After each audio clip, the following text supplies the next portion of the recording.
utilizamos. Entonces tiene estas tres dimensiones. Ser un poco yo mismo publicista o evangelista en el sentido gringo de la palabra evangelista, no en el sentido de un seminario que lleva la palabra religión en su nombre.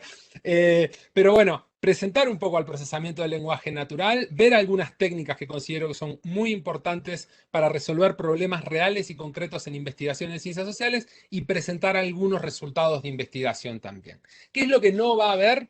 Así que aquí, ya, para la decepción, ¿no? Pero avisar temprano para que se puedan ir quienes... Si querían ver el código en R de cómo está hecho todo en esto, hoy creo que no era el lugar ni el momento. Quizá en el contexto de un taller podemos ver cómo implementar en R los métodos de procesamiento del lenguaje natural. Hoy quité todo el código que había en la presentación. No va a haber ecuaciones porque son insufriblemente complejas, porque los problemas son muy complejos en términos de las estructuras de datos y en términos de las soluciones matemáticas, y tampoco va a haber una explicación en profundidad del flujo de trabajo, ¿no? De cómo hago para optimizar tal parámetro y encontrar el número óptimo para el parámetro K o algo por el estilo. Hoy tampoco va a haber de eso, es más contenido de un taller. Yo ya estoy dándole al botón para pasar la diapo, pero no va a poder ser.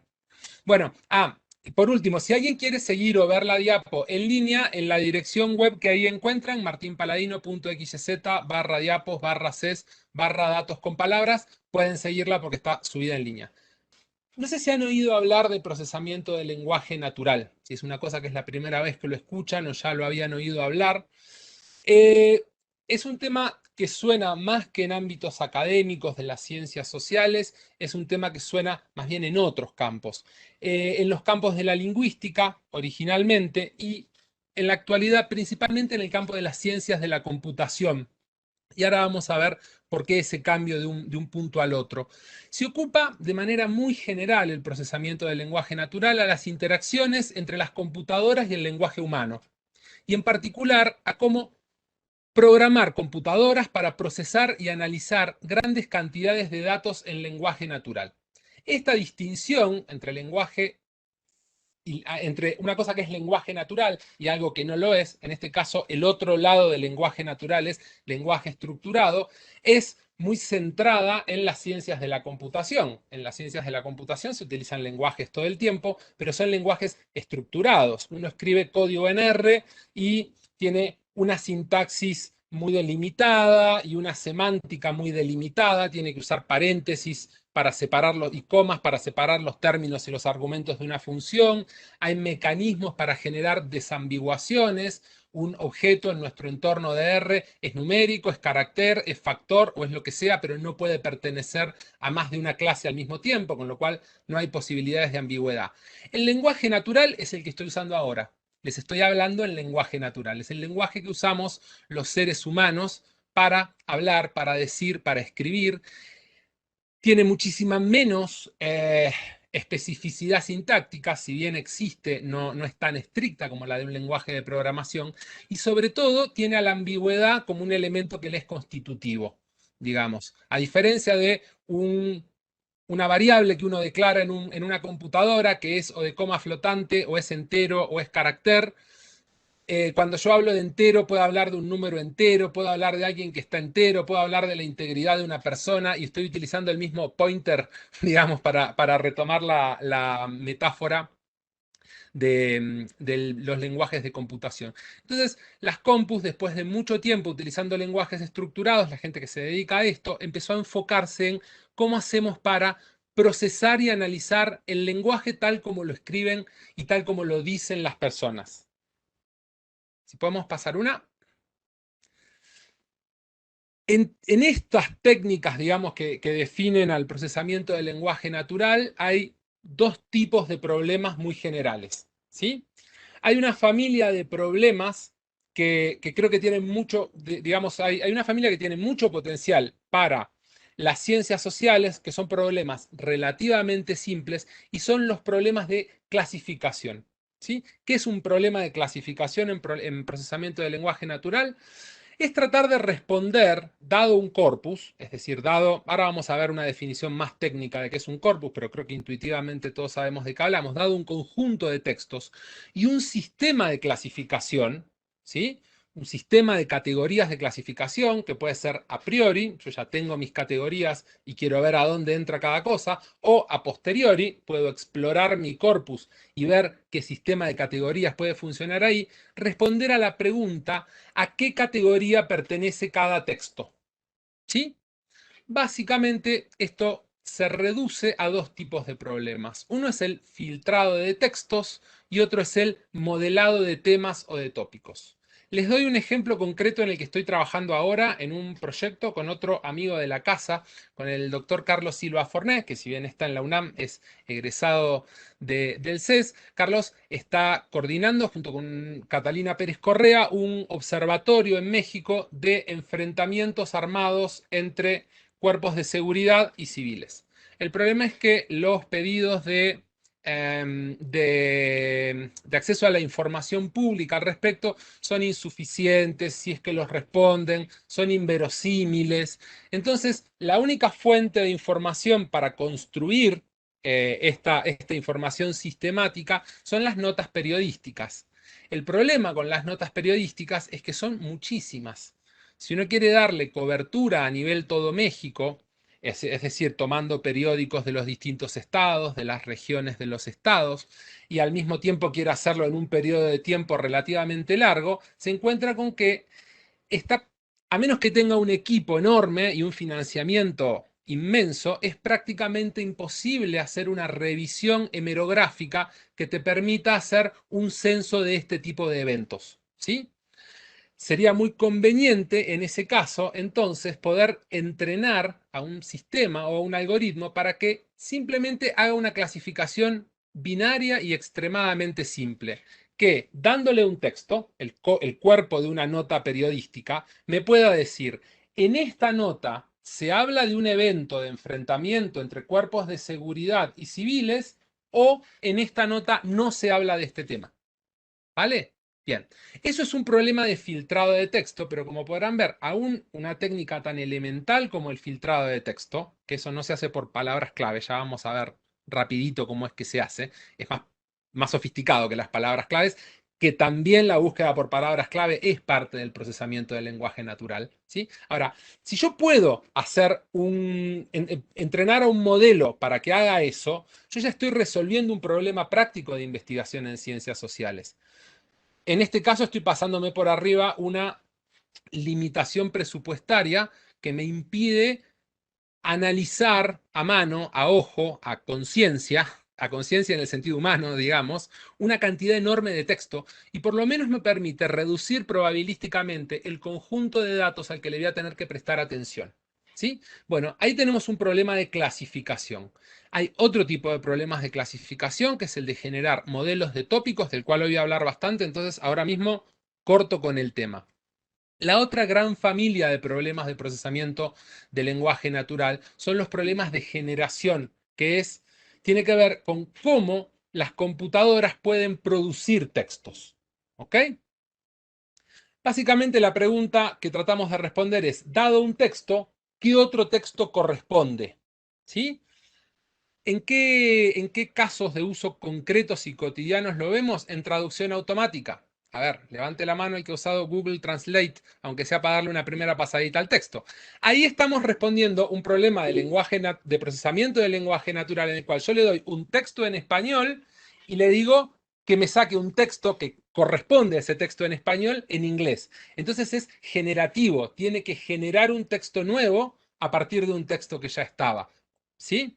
La autocorrección, ¿ok? Yo agarro mi teléfono celular, meto mis gordos y torpes dedos arriba del teclado y pongo unas letras que no tienen nada que ver y a partir de esa entrada de caracteres, ahí como que en principio se ven como medio aleatorios, pero en realidad no lo son, un modelo entrenado que sabe qué palabras uso, que sabe qué letras están cerca de otras y que si puse una S más bien tendría que ver si encuentra alguna palabra que tiene una A que está al ladito para ver si esa palabra funciona. Con eso funciona la autocorrección de los teclados de los celulares. Los bots, esos con los cuales las empresas y organizaciones quieren que interactuemos cada vez más y preguntarle, ¿cómo hago para inscribirme en el doctorado del CES? Y el bot me contesta, también son sistemas de procesamiento del lenguaje natural generativos. ¿sí? Estos modelos generativos los usamos todo el tiempo aunque no los sepamos. Cualquier servicio de Google que utilicemos, estamos utilizando este tipo de servicios. El procesamiento del lenguaje natural no es nuevo, tiene unos cuantos años.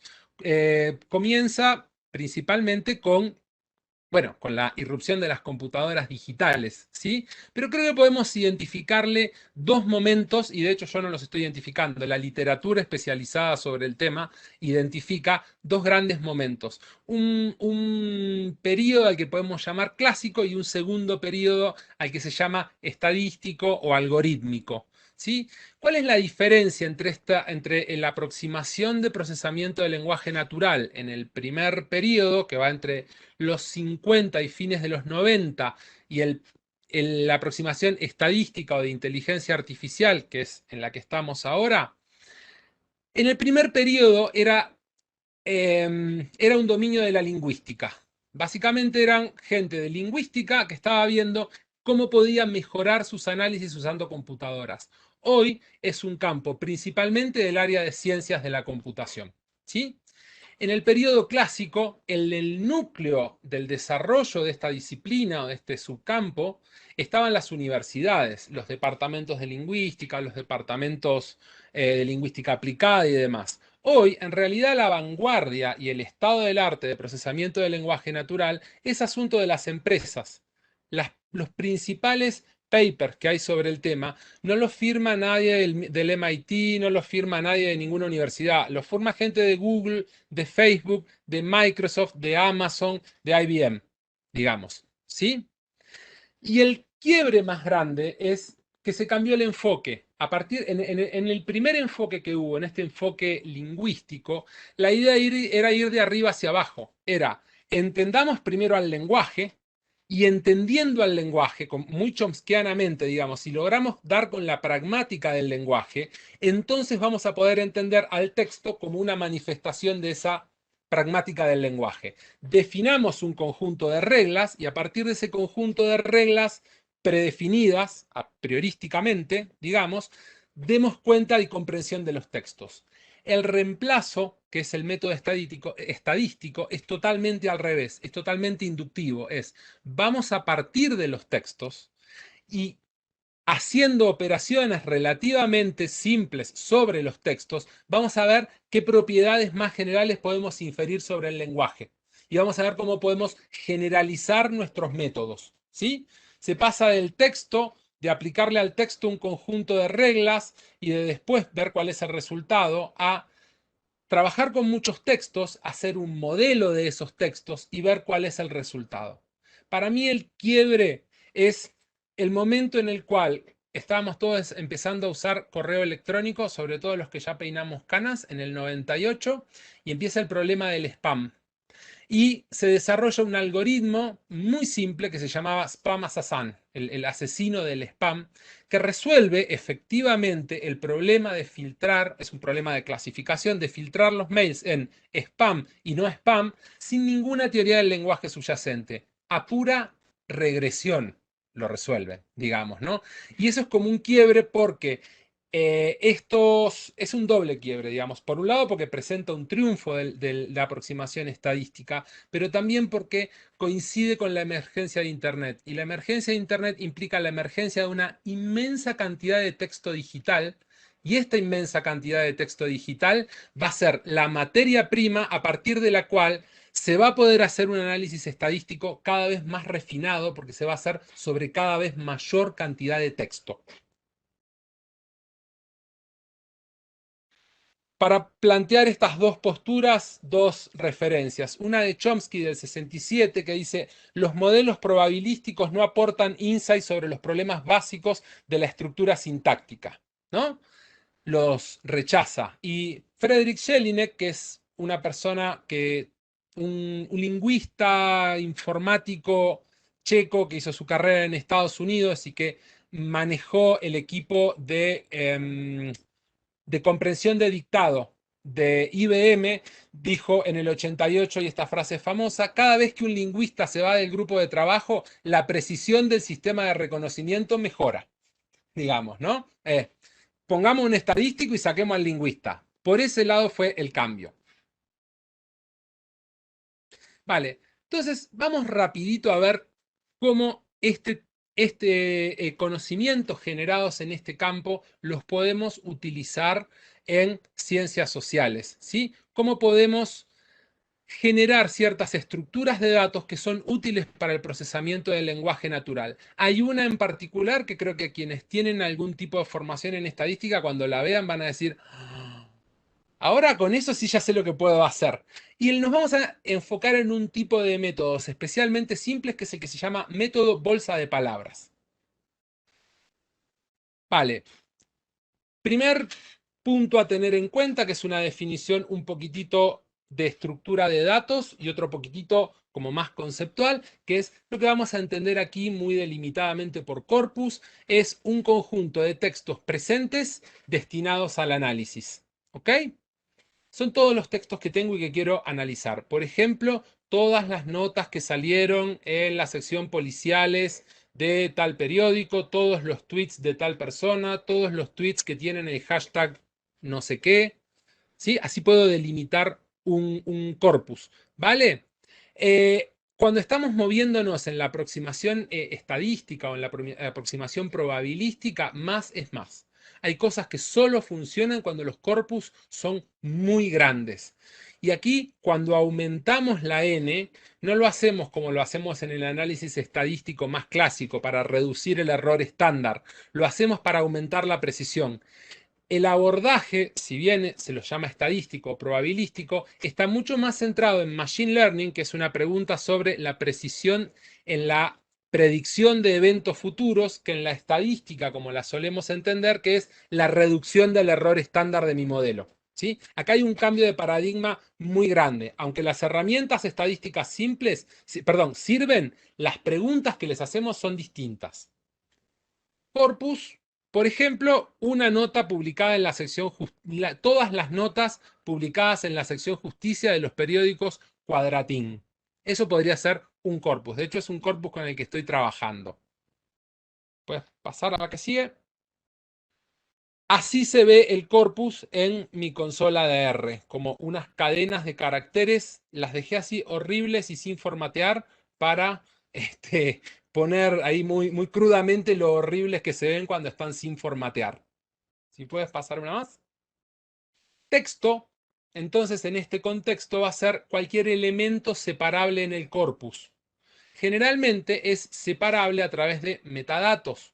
Yo sé que tengo una nota que empieza con tal cadena de caracteres y termina con tal otra. A veces lo puedo separar de otras maneras. Puedo considerar que un texto es cada párrafo y puedo utilizar los puntos y aparte para separar los párrafos. En general, no hay una predefinición de qué es un texto, sino que depende de nuestro problema. Pero como si ven para dónde estamos yendo, la definición de texto es muy importante porque el texto va a ocupar el lugar de la fila en una base de datos estadística normalita. ¿Sí? Aquí vemos un texto. ¿Vale? Hay una parte que está resaltada, porque a esa parte que está resaltada, que dice estampara en un poste, hecho que fue aprovechado por sus agresores para rematarlo, me estoy dando una vida, estoy leyendo notas policiales permanentemente. Ya la capacidad de asombro la he perdido, digamos. Uno en un punto como que pierde toda sensibilidad, digamos, ¿no? Y dice, bueno, siguiente nota, mira, lo aprovecharon los agresores y lo remataron. Siguiente nota, esta no es de las que me interesan. Cruel, pero bueno. En fin. Bien, recuerden esa parte. Entonces, esas palabras que están en un texto, para poder analizarlas, voy a tener que hacer un paso adicional. Y ese paso adicional es convertir a ese texto en un conjunto de tokens. ¿Sí? Los tokens son la unidad mínima de análisis. De nuevo, es relativamente arbitrario definir qué es un token y qué no, lo vamos a hacer en función del tipo de problema que estemos trabajando, pero normalmente son las palabras, ¿sí? Se podría utilizar palabras en lugar de tokens, pero prefiero utilizar tokens porque como vamos a ver en el método bolsa de palabras, el sentido de las palabras, el orden de las palabras, la sintaxis, la semántica y demás, no tienen, en realidad, no juegan ningún papel. Solamente vamos a trabajar con palabras. Y esas palabras desprovistas de sentido, desprovistas de una posición adentro de una frase, yo creo que en realidad casi ya no son palabras. Entonces prefiero utilizar la expresión token para definirlas, ¿sí? Podría de hecho reemplazarlas simplemente por expresiones numéricas y no habría mucha diferencia en términos del análisis. En esto consiste el método bolsa de palabras, en tomar un texto, como el que vimos recién, ¿sí? Y en descomponerlo en un montón de palabras, de las cuales lo único que me importa es la frecuencia relativa de cada palabra en cada texto.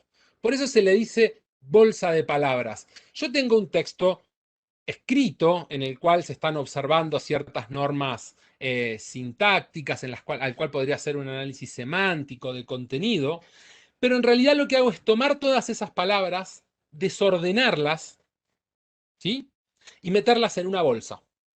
Ya no tengo oraciones, ya no tengo párrafos, tengo una bolsa con palabras. Y de esas palabras lo único que sé es qué frecuencias tienen, cuántas veces aparece una palabra en un texto. ¿Vale?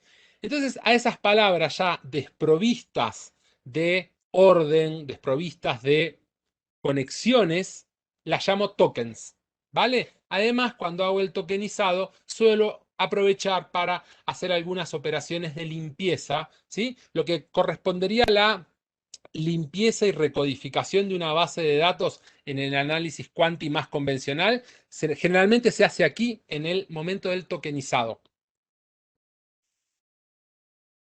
Gracias.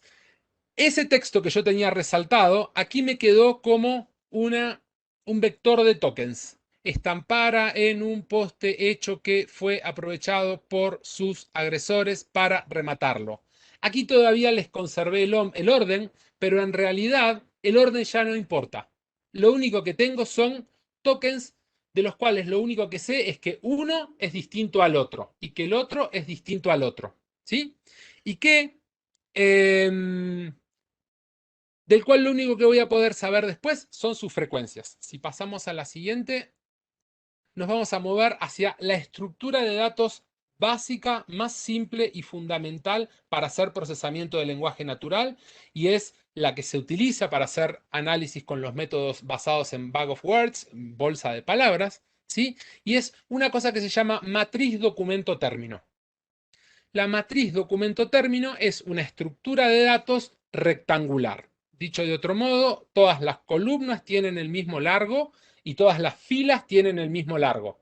No es una estructura de datos anidada en la cual permitimos distintos largos a los elementos que la componen.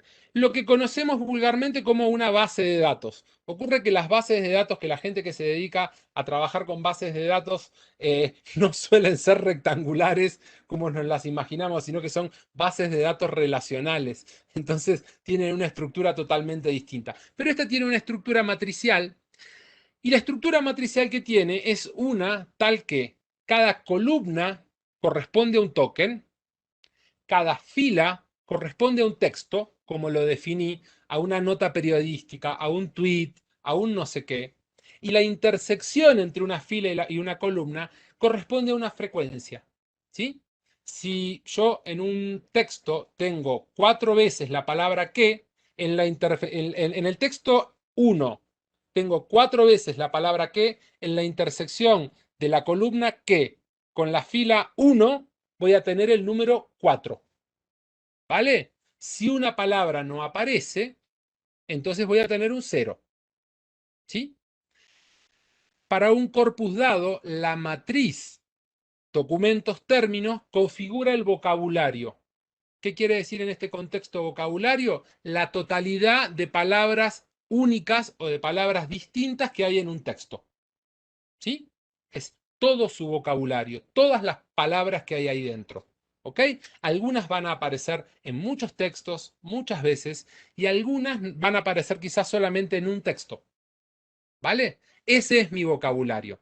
¿Sí?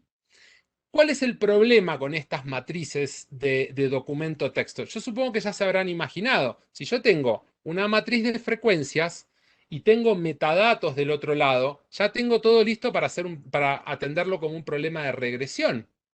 ¿Sí? Simplemente utilizo a todas mis columnas en el lado derecho de mi ecuación de regresión y en el lado izquierdo pongo el metadato que me interesa. Bueno, hay mucho de eso, con un límite. ¿Sí? Estas matrices suelen ser muy porosas. Tienen dos problemas. El primero es el problema de P mayor que N. El número de predictores suele ser mayor que el número de observaciones que tengo. Y ya sabemos qué pasa cuando trato de encontrar una solución de mínimos cuadrados y tengo ese problema. Entonces, sí puedo hacerlo, tratarlo como un problema de regresión, pero, no sin pero utilizando algunos métodos especiales. Y el segundo es que son matrices sumamente porosas. Yo traduzco la palabra sparse como porosa al español, porque no le encontré una traducción más satisfactoria. Dicho de otro modo, tienen un chingo de ceros, para decirlo así como de forma directa. Muchos ceros. ¿Por qué? Porque hay palabras especializadas que están en un texto y quizá no aparecen en ningún otro, y entonces en esa fila con la única excepción, perdón, en esa columna, con la única excepción de ese texto, voy a tener puros ceros. Podemos pasar a la siguiente. Vamos a ver una representación visual de cómo sería una matriz documento-texto. ¿Sí? Esta es una muy pequeñita, pero por ejemplo, yo acá tomé una muestra al azar de textos que tenía en este proyecto en el que estoy trabajando. ¿Sí? Entonces aquí me aparece que el token 2020 aparece dos veces en el texto 385, ninguna vez en el texto 565, dos veces en el texto 2565, que la palabra auto aparece una vez en el texto 385, 00 en la otra. ¿Sí? Básicamente es una matriz de frecuencias en las cuales las columnas son palabras y las filas son textos. ¿Sí?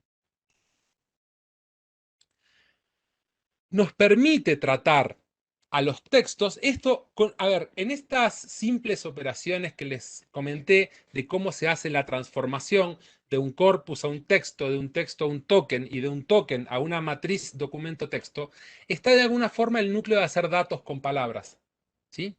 Con esto, tomamos algo que nos hubiéramos aproximado a leerlo, a ver qué nos decía, y lo convertimos en una matriz numérica que podemos tomar en calidad de dato y sobre la cual podemos utilizar ciertos métodos estadísticos, matemáticos, para analizarlos. ¿Ok? ¿Qué métodos podemos utilizar para estos datos una vez que tenemos? Bueno, hoy les voy a presentar tres. Hay muchísimos más. ¿Sí? El primero lo voy a presentar, si bien no tiene tanto que ver con un hallazgo que haya hecho yo o algo por el estilo, pero porque es un ejemplo del low hanging fruit que hay acá, digamos, ¿no? De la enorme disponibilidad de recursos que ya tenemos y de cómo problemas que podrían ser un año, que podrían tener a un proyecto de investigación detenido un año, con un poquitito de cabeza y un poquitito de programación se resuelven en una tarde. ¿Sí? Y en este caso, el primer problema es cómo georreferenciar cadenas de texto usando recursos externos. Ahora van a ver de qué trata el problema.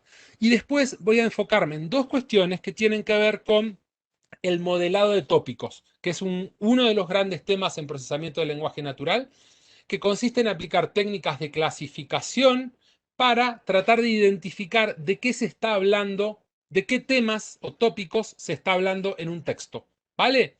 Y después, un avance relativamente reciente que nos permite además meter a estos modelos de tópicos en un modelo de regresión. Es decir, agregar covariadas para ver si hay algunas variables que no son los tópicos, pero que nos permiten hacer buenas estimaciones sobre la probabilidad de que se hable de un tópico o se hable de otro tópico.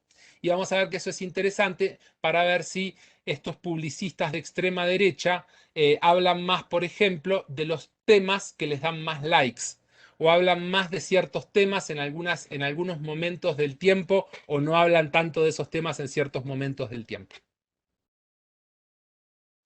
De lo que les voy a hablar ahora viene de este paper de que les hablé, que se llama Antipopulistas reaccionarios en las redes. Es un paper que hice en colaboración con dos colegas de Argentina, Gabriel Kessler y Gabriel Bomaro.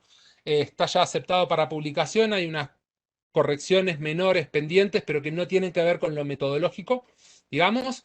Es un estudio un poco más amplio sobre las derechas en América Latina, pero una de las dimensiones más importantes es el uso que hacen de las redes sociales.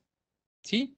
Es decir, cómo están usándolas, qué tienen de nuevo estas nuevas derechas y qué tiene de nuevo el hecho de que estén utilizando a las redes sociales como uno de los ámbitos en los cuales llevan a cabo su trabajo político, diría yo desde otro lado. ¿Sí? Entonces, nos enfocamos en 4 publicistas reaccionarios o publicistas de derecha de 4 países distintos de América Latina y utilizamos varias metodologías: análisis biográfico y contextual de estas personas, análisis etnográfico de sus presentaciones en público, pero una parte muy importante fue el análisis de las interacciones que tienen en redes sociales. ¿Sí? Nos centramos en Twitter. ¿Por qué? Porque es la más importante, porque es donde está la neta del planeta. No, porque Twitter tiene una política de acceso pública a datos y entonces podés descargar todos los datos de Twitter y todas las publicaciones de Twitter. Facebook, después del desastre que hizo con lo de Cambridge Analytica, no le suelta datos a nadie. ¿Sí? Ni siquiera si tenés un proyecto financiado por Facebook, te da acceso a los datos internos. That's it. ¿Sí? Entre otras cosas, porque aparte, bueno, por ahí viene su gran valuación mercantil, digamos. Tiene una inmensa cantidad de información sobre nosotros y si la comparte con investigadores, como que empieza a perder un poco de la exclusividad sobre esos datos que tiene. Pero bueno, Twitter de todas formas es una plataforma de debate público y que consideramos, más allá de esta chance de que, ¿por qué todo el mundo estudia Twitter? Porque se puede, porque es quien te da, quien tiene una API que te permita descargar la información, digamos, ¿no? Si seguimos, bueno, hay un discurso público y hay cosas interesantes para leer en Twitter. Las preguntas que nos estábamos haciendo tenían que ver con los seguidores de estas personas, ¿sí? Y los temas de los que hablan. Porque lo que estábamos estudiando era lo que veíamos como una interacción entre publicistas y seguidores. Sobre los seguidores teníamos varias preguntas, a las cuales tratamos de dar respuesta y creo que dimos respuesta con procesamiento del lenguaje natural. La primera es dónde se localizaban. Queríamos saber si estos públicos eran públicos nacionales, públicos regionales o públicos globales. No es lo mismo alguien que le habla a una región pequeña, alguien que le habla a todo un país, alguien que le habla a una región amplia como puede ser América Latina o alguien que es un referente global en términos de sus seguidores. Las otras dos es cómo se describen y si conforman entre sí una red. A la que voy a hablar ahora es a cómo se localizan. Sí, perdón, dónde se localizan. Y después la otra tenía que ver sobre su producción tuitera. Y nos hicimos 3 preguntas. La primera es de qué temas hablan. ¿De qué hablan estos tipos? ¿Sí? Hablan de economía, hablan de religión, hablan de género, hacen autopromoción, hablan de sus enemigos, hablan de sus aliados. ¿De qué hablan? Esta pregunta de qué hablan en realidad ya venía preñada de otra pregunta, que es, ¿hay variaciones temáticas en el tiempo? Esta gente que lleva 10 años en Twitter, 7 años en Twitter, ¿siempre habló de los mismos temas o ha ido cambiando los temas de los que hablan? ¿Sí? Sobre todo porque al tener al tiempo como otra variable, podíamos vincular a estos cambios en las temáticas de las que hablan con cambios en las agendas de discusión pública. Y había una hipótesis más fuerte de la que les voy a hablar después. Y la segunda es, ¿hay alguna relación entre los temas de los que hablan y el engagement que logran? Cuando hacen polémica contra una feminista, tienen más faves, retweets que cuando promocionan un libro.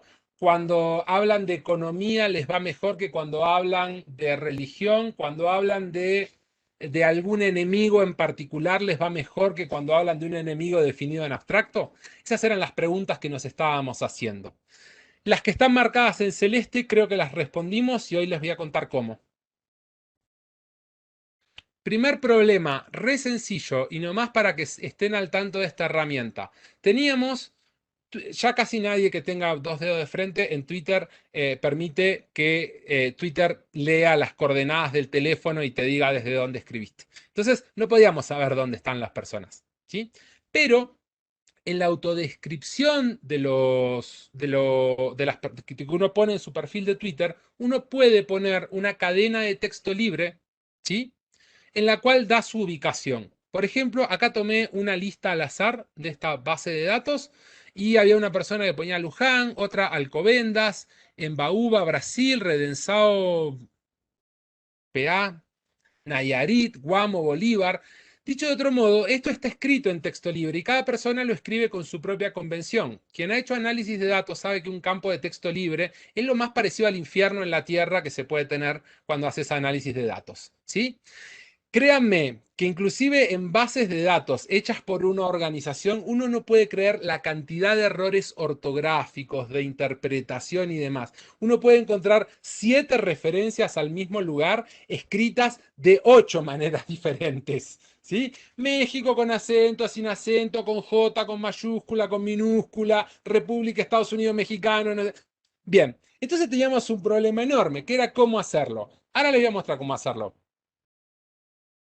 Hay servicios en línea, uno de los cuales de hecho es gratuito y lo ofrece ArcGIS, que básicamente tienen sus propios esquemas de procesamiento del lenguaje natural a través de los que y te dan el servicio, ¿sí? Por el cual vos les pasás una cadena de texto, ellos aplican un modelo de clasificación y a partir de ese modelo de clasificación te devuelven un par de coordenadas. Literalmente te devuelven un par de coordenadas. Por ejemplo, Luján lo identificó como Luján, Buenos Aires, y me dice que está en menos 59, 11, 489 y menos 34, 5, 6, bla, bla, bla. Y así, ¿vale? Pudimos poner 500.000 cadenas de texto ahí. Si puedes pasar a la siguiente. Y finalmente hacer este gráfico. De los seguidores de Agustín Laje, menos del 50% está en Argentina. De hecho, es de los publicistas que estábamos estudiando el más internacionalizado. Tiene seguidores aquí en México, casi un 10% de sus seguidores, en Colombia, en Chile, en Perú, en Uruguay. En cambio, Kim Kataguiri, que es un diputado federal y como troll de ultraderecha de Brasil, de forma muy poco sorprendente, Brasil no es un país, es un continente, digamos, y por una barrera lingüística tiene prácticamente a todos sus seguidores en Brasil. Axel Kaiser, que es un chileno, que es un tipo más como de la derecha rancia liberal, como bichito de think tank, de esos que escriben en el Mercurio. Acá tendría una columna en algún que otro periódico, pero mejor no toco el tema porque es como un botón rojo en este momento. Pero sería el columnista fififi, digamos. Este, tiene principalmente a sus seguidores en Chile, él es chileno, pero también tiene un buen número de seguidores en Argentina. Y Samuel Ángel, que es un, un tipo de Colombia mucho más vinculado con la derecha religiosa y mucho más vinculado con la amenaza de la ideología de género y bueno, la cantinela que ya más o menos conocemos, es también bastante más parroquial. No tiene casi seguidores fuera de Colombia. Aunque sus temas hablan de lo mismo que Agustín Laje, porque Laje también habla mucho de eso, Laje logra internacionalizarse y Samuel Ángel no. No es un gran hallazgo, pero lo hice en una tarde, literalmente. Esto podría haber sido un lindo semestre de trabajo y hacernos la pregunta, ¿de dónde son los seguidores? Conociendo las herramientas, pues ahí está. Nos tranquilizó un poco, menos en el caso del AGE, el hecho de que no hubiera un público global o no hubiera un público regional de estos publicistas y de que fueran fenómenos principalmente vinculados con un público nacional. Digo, nos tranquilizó porque yo políticamente los detesto, pero analíticamente los tengo que entender. Si podemos ir a la siguiente. Bien, ¿cuál es el takeaway de esto? Siempre se pueden usar servicios de alguien más y muchas veces lo podemos hacer gratis. ¿Sí? Muchas veces el problema de procesamiento de lenguaje natural que queremos resolver no implica rompernos la cabeza programando una solución, juntando y limpiando datos, sino encontrar quién nos da ese servicio de georreferenciación, de clasificación de textos y demás. Ahora vamos a una parte más carnuda y me toca apurar. Bien, la segunda pregunta de fondo era de qué temas hablaban. ¿Sí? Teníamos una idea general de los temas que hablaban porque habíamos estado revisando, y sabíamos que hablaban de género, de izquierda, de liberalismo, de enemigos, de populismo y demás. ¿Sí? Pero en realidad, más allá de saber de qué temas hablaban, lo que queríamos saber de forma específica era la prevalencia de estos temas. Todos hablan de los mismos temas, con qué frecuencia lo hacen, cuáles son los temas de los que hablan principalmente. Porque sí puede haber una persona que habla de género, por ejemplo, Axel Kaiser habla de género, pero en realidad lo hace muy circunstancialmente. La inmensa mayoría de sus tweets son de economía. El tipo de cambio del Banco Central Europeo, pa. Samuel Ángel, bueno, tenemos nuestra hipótesis que no voy a compartir con los colegas, digamos, pero tiene una obsesión con la cuestión de la conspiración homosexual y la cuestión de la destrucción de la familia, y está hablando todo el tiempo de eso, de la ideología de género y de la destrucción de la familia y demás, ¿no? Pero queremos saber si siempre había hablado de lo mismo. Y de hecho descubrimos que no, que empezó a hablar de eso cuando fracasó su carrera política. Fue como su temática de refugio, digamos, ¿no? Para esto teníamos como insumo 37.000 estatus, o sea, 37.000 tweets, ¿vale? Que tenían los siguientes campos. Autor, para saber de quién era, el texto del tweet, ¿sí? La fecha de publicación, la cantidad de faves que tuvo, la cantidad de retweets que tuvo y la cantidad de replies que tuvo, ¿vale? Así se distribuyen. Samuel Ángel escribe a lo loco, Kataguiri escribe poquito. De hecho, Kataguiri escribe menos, porque ya nos dimos cuenta también haciendo este análisis que él tiene un community manager. Y te das cuenta que tiene un community manager cuando lo analizas. Kaiser escribe relativamente poco, Laje escribe mucho. Estos son los 37.000 tweets que teníamos. Vale, ¿cómo resolver el problema de identificar los temas de los que hablan? Hay dos formas de fondo de hacerlo. La primera es haciendo lo que ya les comenté y es lo que en Machine Learning llamamos modelado supervisado. ¿Sí? Básicamente tenemos que tener un conjunto de categorías, en este caso las categorías son los temas, definidos a priori: política, género, enemigos, polémica, ¿no? Tener un conjunto completo para el cual necesitábamos una teoría sólida, y acá teoría dicho en forma laxa, digamos, ¿no? Pero algo que nos generara expectativas sobre de qué hablan estos tipos, ¿vale? Y además necesitábamos tener un conjunto de textos que ya estuvieran correctamente clasificados, ¿sí? Un conjunto relativamente grande para entrenar a nuestro modelo de clasificación. Si nosotros de esos 37.000 tweets, digamos, podíamos tener a unos 8.000 tweets clasificados a mano, ¿sí? Por un observador humano, clasificados, es decir, acá habla de política, acá habla de autopromoción, acá habla de esto, acá habla del otro, acá habla del otro. Nosotros con eso podíamos entrenar un algoritmo, un modelo, ¿sí? Y luego, con ese modelo ya entrenado, tomar el resto de los tweets y clasificar al resto de los tweets. Ahora, acá teníamos tres problemas. El primero es que no teníamos una teoría sólida de la que partir para pensar en la tipología de temas, ¿sí? Podíamos hacer una exploración y decir, bueno, mira, leímos 400 tweets y hablan de estos temas y vamos a decir que estos son los temas de los que hablan, pero por ahí hablaban más, por ahí nos había tocado en esa muestra al azar algún tema del que hablan muy poco y le dimos mucha importancia. Número dos, para poder tener este conjunto de datos correctamente clasificados, necesitábamos asistentes de investigación que no podíamos pagar porque no teníamos financiamiento en el proyecto. ¿Sí? Y el tercero es que este tipo de modelos, que no está en la presentación, pero es re importante, este tipo de modelos asume que cada texto pertenece a un tema. Y eso a veces es complicado porque hay textos que hablan de varios temas. ¿Sí? Quizás es un texto polémico en el que habla de política sobre sus enemigos. Entonces, estas categorías que tienen que ser mutuamente excluyentes, polémica, política y enemigos, en realidad están las tres presentes en un mismo texto. Y eso me genera un problema de clasificación bastante grave. ¿Sí? Lo que hicimos fue hacer un modelo no supervisado. ¿Vale? ¿Qué es un modelo no supervisado? Es un modelo en el cual no es necesario saber a priori cuáles son las categorías con las que vamos a clasificar. El propio modelo es un modelo generativo que genera sus propias categorías de clasificación. ¿Vale? Lo único que le vamos a decir es en cuántas categorías tiene que dividir al corpus. ¿Sí? ¿Cuántos temas creo yo que están presentes?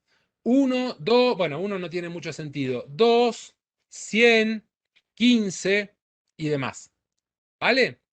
Funciona un poquitito, quizá para empezar a hacer alguna analogía con métodos que puedan... A ver si alguien conoce el método de análisis de clases latentes. Bien, esto se parece un montón al análisis de clases latentes, ¿sí? Nada más que, bueno, los supuestos distribucionales son totalmente distintos, digamos, pero lo que hace es aproximadamente lo mismo. Recibe una matriz documento texto, ¿sí? Y sobre esa matriz documento texto, iterativamente genera un modelo que clasifica a los distintos textos, ¿ok? En distintos, de acuerdo a la probabilidad que tienen de pertenecer a un tema u otro, ¿sí?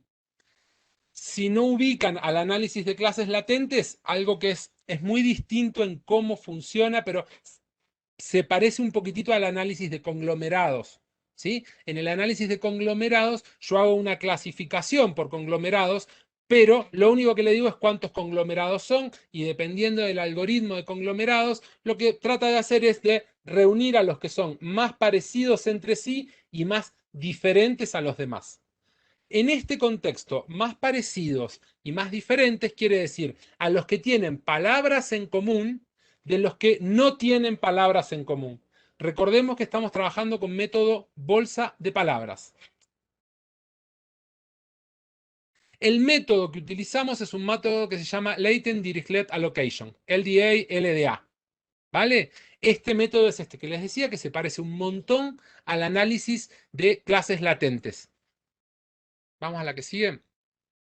Acá me voy a centrar un poquitito en cuál es la aproximación de Latent Dirichlet Allocation. La matemática no la vamos a ver porque son de esas ecuaciones en las que de pronto aparece un productorio y una serie de cosas que a mí se me hacen realmente bastante complicadas de seguir. Es compatible con el método bolsa de palabras, es decir, lo único que le tengo que decir es, acá están estos textos, acá están estas palabras y estas son las frecuencias texto-palabra. ¿Sí? Hay pérdida de información. Obviamente hay pérdida de información, porque yo no sé el orden. A ver, no vine y vine, coma, no quería faltar, tienen la misma frecuencia de palabras en el método bolsa de palabras. ¿Ok? Acá, el orden no importa. Las negaciones no importan. Es un asco. Lo que es sorprendente es lo extremadamente bien que funciona, digamos. ¿Sí? Da muy buenos resultados. ¿Por qué? Porque la probabilidad de usar ciertas palabras para hablar de ciertos temas no es uniforme. ¿Sí? En esta presentación que les estoy haciendo he usado las palabras modelo, algoritmo, matriz. Si hubiera hecho la presentación para la que me habían invitado inicialmente, que era sobre prácticas políticas en el oriente de la Ciudad de México, hubiera usado las palabras Iztapalapa, clientelismo, referente, colonia, popular. ¿Ok? Entonces, las palabras, aún con lo mucho que pierden cuando las quito de contexto, siguen siendo muy buenas para indicar temas. ¿Sí? Yo, si vos me mandás el syllabus, el programa de un curso de métodos cuanti, de teoría social, de esto y de lo otro, pero con el método bolsa de palabras los clasifico, pero con probabilidad de colocación uno, sin problema. Porque las palabras que usamos para hacer ciertos temas pesan. Ahora, atenti y atención con esto. Sociológicamente, asumimos que esas palabras son una producción social. ¿Sí? El uso está marcado por contextos, por género, por clase, por época, por generación. Acá hay un riesgo cuando estamos haciendo un modelo en el cual queremos clasificar los temas de los que se está hablando, porque en realidad ese modelo no capta los temas como tales. Lo que capta son heterogeneidades en el discurso. Y esas heterogeneidades se pueden deber a que están hablando de temas distintos, pero también se pueden deber a que son personas de distintas edades, de distintos géneros, de distintos niveles educativos quienes están hablando. Y esto es una llamadita de atención para lo que viene, que quizá enganche a algunas personas, que es que usar algoritmos no nos exime de pensar, y mucho menos de usar el conocimiento sustantivo que tenemos sobre un tema. ¿Vale? Entonces, con el método Latent Dirichlet Allocation vamos a captar heterogeneidades. ¿Cómo lo hacemos?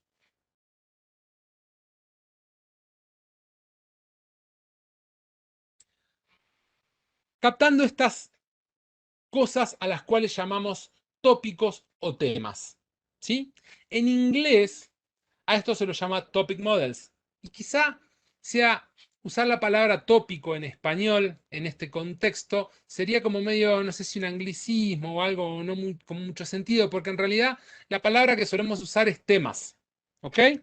Ahora bien, según la RAE, a cuya autoridad me remito solo cuando me conviene y más bien trato de disputarla y contestarla, un tópico es un lugar común, idea o expresión muy repetida. Y efectivamente creo que está mejor hablar de modelos de tópicos que de modelos de temas, porque lo que vamos a captar es esto, es esta repetición de expresiones. ¿Sí? No es capaz de dar cuenta del sentido de las palabras, de las conexiones, de cómo configuran un tema, pero sí es capaz de hacer un modelo viendo las expresiones que se repiten en ciertos textos. ¿Sí? Entonces, estos tópicos de palabras que suelen ir juntas, ¿ok? Estos tópicos que son expresiones repetidas, es decir, palabras que suelen ir juntas, son los que van a definir los tópicos de nuestro corpus. El concepto y el principio en el que se basa el Latent Dirichlet Allocation es que cada tópico es una combinación de palabras y cada texto es una combinación de tópicos. ¿Vale? Yo defino a un tópico como una combinación de palabras, ciertas palabras que tienen probabilidades altas de aparecer juntas. Y una vez definidos a esos tópicos, que son una variable latente, digamos, pensándolo en términos de análisis latente, son la variable latente los tópicos, esas variables latentes van a producir textos. Y esas variables latentes, esos tópicos, producen textos, pero en realidad esos textos son una combinación de tópicos. Esto me da mucha flexibilidad porque me permite captar estos textos en los cuales se hablan de varias cosas. ¿Sí? Sigamos porque si no, el tiempo, pero ya se refue. En la práctica vamos a responder dos preguntas. La primera es cuántas son las categorías necesarias u óptimas para captar la variabilidad de tópicos, de cuántos temas se habla en un corpus. Obvio que si pongo un tema por texto, la clasificación va a ser perfecta, pero inútil. Pero si pongo muy poquititos temas, voy a tratar de meter juntas cosas que deberían estar separadas. Y la segunda y la más importante es ese ejercicio de póngale la cola al burro de los métodos multivariados, que es que aquí están sus factores, sus componentes principales o sus clases latentes, ahora déles un sentido teórico, póngales nombre. Este es el modelo de tópicos para uno de nuestros publicistas de extrema derecha. Este modelo de 15 tópicos salió solito. En ningún momento le dijimos qué era lo que tenía que sacar. Y fíjense, lo que hay ahí es una barra horizontal que indica las proporciones esperadas de textos de ese tópico. ¿Vale? Acá tengo la escala abajo, por ejemplo, para el tópico 4, que es el de mayor frecuencia, ando alrededor de él 12-13% de los textos. Y fíjense los temas: libro, gente, izquierda, conferencia, nota, nueva. Esos son los tweets en los cuales hace autopromoción. ¿Vale? Habla de su nuevo libro, invita a una conferencia, una nueva nota, habla con la gente y demás. El segundo, este es de un tuitero argentino, de este Agustín Laje. CFK, Cristina Fernández de Kirchner, dice, pueblo, millones, da, Cristina. Todos los tweets en los que habla de Cristina. Si quieren, saltemos al tópico 7. Fíjense las palabras que definen mejor a este tópico: mujer, feminismo, como, muerte, video, hombre. Estos son los tweets en los que habla de género. Después hay otro más abajo, el 13, por ejemplo, que tiene como lo definen las palabras feministas, mujeres, abrazo, entonces, apoyo, tal.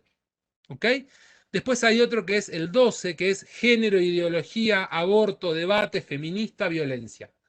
Básicamente, este modelo, Latent Dirichlet Allocation, utilizando bolsa de palabras, logró separar sin mayores inconvenientes los tweets en los que habla de género, los tweets en los que habla de ideología de género, los tweets en los que habla de política, los tweets en los que hace autopromoción, los tweets en los que hace polémica y demás. ¿Vale? Lo increíble del método bolsa de palabras, y a mí me sigue llamando la atención, es que funciona. ¿Sí? Y así pudimos identificar 15 temas de los que habla este tipo. ¿Sí? Si pasamos al que sigue, para ir ya cerrando. Bien, está buenísimo saber a qué temas pertenece, perdón, de qué temas habla, qué palabras los definen, qué, qué prevalencia, perdón, qué proporciones tiene cada tema. Pero en realidad teníamos dos preguntas más. La primera, que era si estos temas, si cada uno de estos temas está relacionado, tiene una pendiente positiva o negativa con mayor engagement, digamos, es decir, con la cantidad de fabs que obtiene un tweet, y además si su uso, si la publicación de estos temas es homogénea en el tiempo o tiene momentos en los que crece y momentos en los que baja.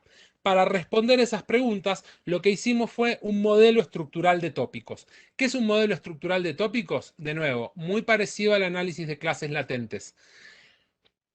El modelo de tópicos y los tópicos latentes resultantes se van a convertir en el lado izquierdo de una ecuación de regresión y los metadatos, la fecha de publicación, la cantidad de fabs, van a estar del lado derecho. Es decir, yo voy a tener unas pendientes, digamos, que me van a poder permitir, digamos, que me van a modelar la prevalencia de tópicos. ¿Seguimos? En realidad teníamos una pregunta más de fondo, ¿sí? Que reunía estas dos cosas. Intuitivamente, cuando seleccionamos a estos 4 publicistas, tratamos de hacer, no podíamos trabajar con muchos más, era un estudio de casos relativamente pequeño, eran solo 4, tratamos de captar mucha variabilidad. Una de las fuentes de variabilidad eran obviamente los países, porque teníamos alguna hipótesis sobre lo consolidadas o no consolidadas que estaban las derechas en los países, por eso elegimos Argentina, Brasil, Chile, Colombia. Pero también nos queríamos hacer algunas, digamos, también los quisimos hacer variar en términos de los que estaban más centrado en lo económico y más centrado en la derecha, llamémosla social o cultural, ¿sí? Pero cuando estábamos ya estudiando nos empezamos a hacer una pregunta sobre si no los podíamos clasificar de otra forma, como orgánicos y como cuentapropistas. ¿Qué quiere decir esto de orgánicos y cuentapropistas? Pues los orgánicos son estos publicistas, perdón, estos publicistas que tienen repertorios temáticos y financiamientos de organizaciones tradicionales de la derecha. Think tanks, fundaciones. Es el típico que le tocó la beca en la fundación Woodrow Wilson y después creó su propia fundación o se pegó en la fundación no sé qué y fundó un think tank y ahí están echándole lana y repertorio. Y estos cuentapropistas son los que son propiamente de nueva derecha, ¿sí? Son estos bichitos que aparecen en las redes sociales que tienen una prédica de derecha, que a veces tiene mucha llegada, y la peculiaridad que tienen es que en general se autofinancian y dependen de monetizar su contenido de manera virtual o cuando se podía de manera presencial. ¿Sí? Estos dependen mucho más del engagement que logran en redes sociales para pagar la renta, digamos, que estos otros que ya vienen financiados por fundaciones y por instituciones que los financian. No teníamos una forma directa de observarlo. ¿Qué es lo que hicimos entonces? Utilizamos al modelo de tópicos para saber los temas de los que hablaban. Regresamos esos temas de los que hablaban a el engagement que obtienen y el punto en el tiempo en el que hablan de estos temas. Porque nuestra hipótesis era que los orgánicos iban a hablar siempre de los mismos temas, independientemente de la cantidad de fabs retweets y demás que obtuvieran, porque su agenda está definida en otro lado, mientras que los cuentapropistas en realidad eran un poco oportunistas que iban probando con distintos temas de la derecha y que cuando enganchaban un tema que les generaba mucho engagement, que les permitía aumentar el número de seguidores, seguían hablando de ese tema y se especializaban en ese tema como forma de tener una audiencia más grande y más monetizable. ¿Sí? Esa era la expectativa que teníamos sobre los datos.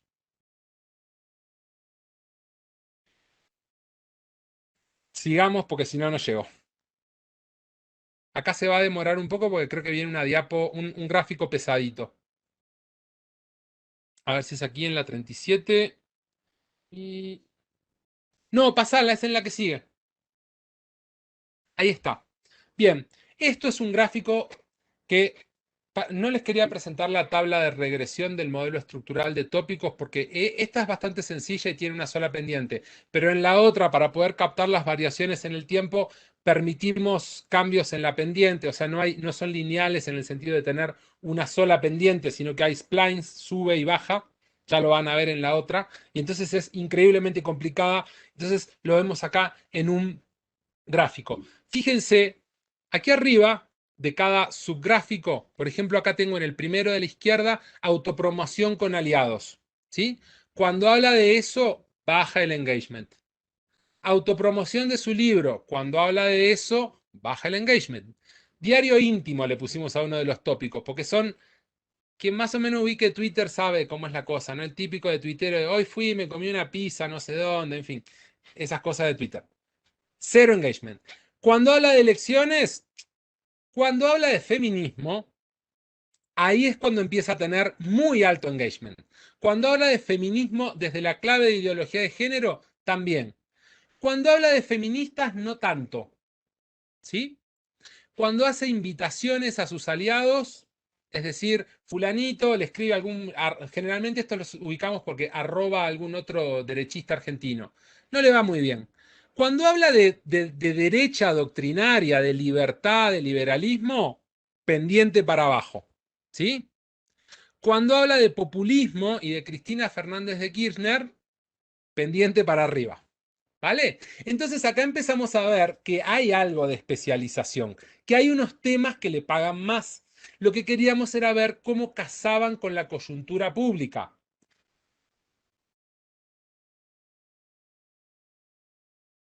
Sí, por favor. Esto está un poquitito complicado. Son unos gráficos en los cuales en el eje X tenemos a los años y en el eje Y tenemos a la prevalencia de algunos temas. ¿Ok? Lo que encontramos acá es que de los temas que mejor le pagan, digamos, de los temas que mejor le pagan en términos del engagement que obtiene, a medida que pasa el tiempo, suben.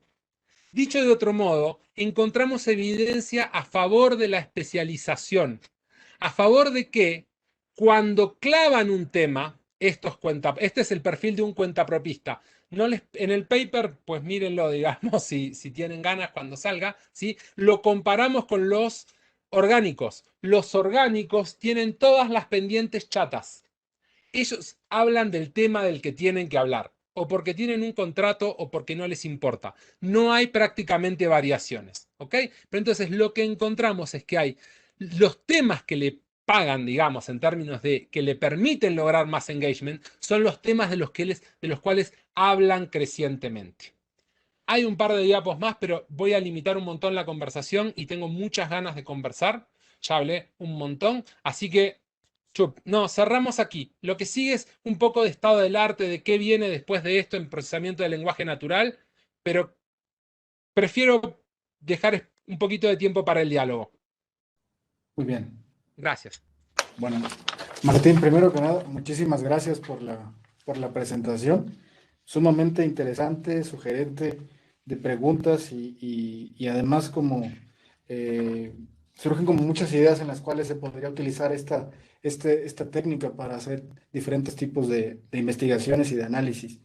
Yo tengo una pregunta para empezar también a animar a los estudiantes que amablemente nos acompañan. ellos están ahorita empezando el diseño de su investigación, sobre todo empezando a formular su pregunta de investigación, el problema de investigación. ¿Cómo pensarías tú en lo que nos acabas de mencionar sobre el papel que juega el tema de lo deductivo, lo inductivo, el tema de introducir la información al software y cómo eso va generando posteriormente diferentes configuraciones o clasificaciones que finalmente dan un resultado? La pregunta es, ¿cuál sería el papel, el rol que tú le darías a la teoría, a las hipótesis, en un diseño de investigación que incorpore este tipo de técnicas o este tipo de técnica en específico? Esa sería una primera pregunta justamente para empezar a alentar la discusión. No sé si... Yo también te hago una pregunta que tengo por ahí, Martín, si me permites. Claro. Cuando te escuché hablar sobre cómo combinaron distintas metodologías en este proyecto que nos presentaste en la segunda parte, hablaste por ahí de la combinación con, por ejemplo, análisis etnográfico y también análisis biográfico contextual. A mí me surge, escuchando eso, me surge la duda de... eh, Imagino que en principio, al menos, este tipo de metodología que nos presentas es compatible con análisis crítico del discurso, por ejemplo, en términos convencionales. Imagino que en principio. ¿Nos pudieras hablar un poquito de, ya en la práctica, por ejemplo, cómo pudiera combinarse? Y te hago la pregunta para que nos contestes tan general o tan específico como quieras. Gracias. Bueno, si quieren, comienzo por estas dos, que me parecen las dos muy, muy Como tú digas, interesantes tenemos en el ah, chat un par más, si quieres contestar estas o como tú nos digas. no, está bien, porque quizás haya algunas que son solidarias en términos de algún punto de respuesta y si las puedo hacer pool, mejor. Alejandro Vázquez felicita una presentación muy interesante y es una Gracias, pregunta más Alejandro. en referencia a la presentación, a los resultados que nos presentaste. Dice, una vez que se produce el modelo de tópicos, ¿se hizo algún tipo de confirmación para categorizar? Es decir, para identificar la etiqueta de ese tópico, feminismo, polémica, etcétera, ¿o les resultó evidente? Pregunta Alejandro. Perdón, Y aquí, confirmación eh, para categorizar. categorizar. Sí. Perfecto, sí, gracias. Y una última que hace José Rafael Hernández, dice, es claro que el método de bolsa de palabras permite sustraer los temas que contienen los textos analizados, pero, y ahí va la pregunta, la pérdida de la semántica, la sintaxis o el sentido de las palabras no podría propiciar un cierto desvío en el análisis del texto. ¿Cómo se cubrirían estas pérdidas dentro del análisis? Es lo que pregunta José Rafael. Y creo que con eso sí podemos ya ahora sí empezar la discusión. Bueno, Gracias, Martín. contento. Bueno, muchas gracias. Lo logré de nuevo, hacer una presentación en el Colmex y salí con preguntas buenas. Estoy contento. Bueno, la primera, sobre la cuestión del diseño de investigación y el papel de las teorías e hipótesis. Mira, creo que se le pueden dar muchos lugares distintos al procesamiento del lenguaje natural en la investigación. Y hoy traté de mostrar un poquitito esa variabilidad, ¿no? Uno lo puede tomar de algún modo o sea, haciendo roles de lo que en algún momento habría hecho un asistente o una asistente de investigación, ¿no? Que es de filtrar datos, sistematizar, clasificar datos, ¿vale? Entonces, en ese sentido lo podemos considerar simplemente como una herramienta auxiliar, digamos, ¿no? Que básicamente lo que hace es darnos más velocidad o darnos más precisión en cierto proceso casi mecánico de procesar datos. Por ejemplo, saber relativamente rápido a dónde viven ciertas personas. Ahora, de ahí nos podemos ir hacia arriba y hay una línea muy fuerte, sobre todo la gente que está vinculada con los modelos estructurales de tópicos, que en realidad quiere ponerlo en el centro del diseño de investigación, ¿sí? Y hay papers que se están escribiendo sobre... Yo les voy a decir la verdad, no comparto este punto de vista del que les voy a hablar ahora, pero está ahí. Por ejemplo, sobre causalidad digamos, hacer estudios de causalidad a partir de los modelos estructurales de tópicos y ese tipo de preguntas, o de pensarlos en el marco desde lo cuasi experimental, ¿sí? De hecho, está muy bueno. La gente que hace el paquete de R de modelos estructurales de tópicos, que es la gente que escribió el paper sobre el tema, tiene un sitio web que se llama structuraltopicmodels.com. Y ahí está muy bueno porque una de las cosas que hacen es reunir papers que están o que avanzan el método, pero todavía más interesante, papers de investigación social o política que utilizan al método, ¿sí? En esta vertiente, digamos, del de Structural Topic Modeling, en ese caso sí estaría en el centro de la pregunta de investigación, digamos, y sí estaría en el centro de la hipótesis. Se esperaría que vos definas a una hipótesis en términos de las expectativas que vas a encontrar en un Structural Topics Modeling. Vos podrías tener una hipótesis sobre la cantidad de categorías que va a haber en una tipología, o una hipótesis sobre las pendientes de ciertos metadatos con respecto a la prevalencia de ciertos tópicos, ¿sí? Yo no lo veo muy realista por lo siguiente. Esto tiene que ver con un giro personal y un giro que creo que hay en una parte importante del análisis cuantitativo, que es dejar un poquitito atrás esta forma de mirar como algo menor a la exploración de datos, digamos, ¿no? Y asumir que hacemos exploración de datos aunque digamos que estamos haciendo estadística inferencial, que tomamos un montón de decisiones sobre cómo vamos a limpiar una base de datos, qué vamos a hacer con los missing, cuáles van a ser nuestros puntos de corte, qué variables vamos a estandarizar y qué variables no. Aún para hacer estadística inferencial hard-nosed, para decirlo a la gringa, digamos, estamos tomando un montón de decisiones y hay un montón de exploración. Esa idea de que no podemos aprender a los datos para hacer inferencia estadística me parece que atrasa un montón de tiempo y que funcionaba cuando trabajábamos con unos datasets así chiquitos y que estaban hechos específicamente para analizar nuestra hipótesis. Hoy tenemos un conjunto de datos casi infinito en Internet, en Facebook, en Twitter, en la web, en textos escritos acá y allá. Si nos ponemos a pensar, no, es que vos primero tenés que definir tu hipótesis sin mirar a los datos y después a partir de tu hipótesis calcular cierto estadístico y hacer una prueba de hipótesis sobre la probabilidad de encontrarte un estadístico como es en una distribución centrada, vaya a saber dónde, digamos, no hacemos mucho, ¿sí? Entonces, si bien hay una línea de la que te hablaba, que pone en el centro a esta metodología muy centrada en la hipótesis y en la predefinición de la hipótesis, realmente a esto lo veo más como una invitación a explorar una cantidad enorme de datos y de pasar a las ciencias sociales de ser unas ciencias de la escasez de datos a ser unas ciencias de la abundancia de datos. Pasar de ser unas ciencias en las cuales se hace una encuesta sobre el tema que me interesa cada no sé cuántos años, hago 20, 30 entrevistas porque es lo que pude, a una ciencia en la que tenemos un montón de datos y nuestras preguntas y nuestro abordaje cambia. Y cambia porque ahora tenemos que ver cómo administramos la abundancia, no cómo hacemos estirar la escasez de alguna forma. Entonces, sí creo que hay que tenerlos en cuenta y de hecho hay muchos métodos que nos permiten meter a la hipótesis o meter a la teoría directamente en el análisis, pero sin perder de vista que está re bueno aprender de los datos. Está re bueno que te sorprenda un modelo captando temas de conversación que vos como humano revisándolo no los habías encontrado. ¿Sí? De hecho, en la última diapo de la presentación, que preferí pasarla un poco rápido, digamos, por eso, hay una familia nueva de los modelos Latent Dirichlet Allocation que se llaman Seeded LDA, seeded en el sentido de sembrado, y están re buenos porque lo que te permiten es pasarle al modelo un conjunto de palabras, son modelos semi-supervisados, un conjunto de palabras que van a ser los núcleos de los tópicos que va a extraer.